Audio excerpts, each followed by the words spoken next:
Hello friends, difference between entrepreneur versus employee. உங்க ரெண்டு பேருக்குள்ள என்ன பெரிய டிஃபரன்ஸ்? entrepreneur என்ன செய்வாங்கன்னா அவங்க ஃப்ரீடத்தை தாண்டி மணியை லூஸ் பண்ண ரிஸ்க் எடுப்பாங்க. என்ன பண்ணுவாங்கன்னா அவங்களோட ஒர்க்கை வந்து மணி ஸ்பெண்ட் பண்ணி அடுத்தவங்கள ஒர்க் பண்ண வச்சு வாங்கிக்குவாங்க.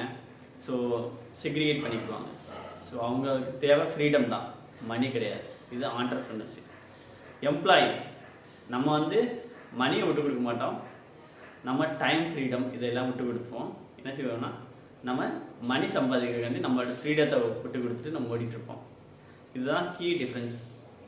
எப்போ வந்து நீங்கள் ஃப்ரீடத்தை விட்டு கொடுக்காமல் இருக்கீங்களோ அப்போ வந்து உங்கள் லைஃப்பில் நீங்கள் குரோவாக ஆரம்பிச்சிட்டீங்க. So ready to give money, சரிங்களா? உங்களோட ஃப்ரீடம் கிடைக்கணும்னா நீங்கள் மணியை விட்டு தான் ஆகணும்.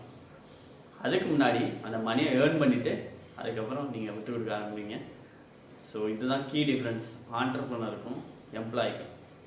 உங்களுக்கு தெரிஞ்ச எதுவும் டிஃப்ரென்ஸ் இருந்தால் ஷேர் பண்ணுங்கள். Thank you so much. Have a great day.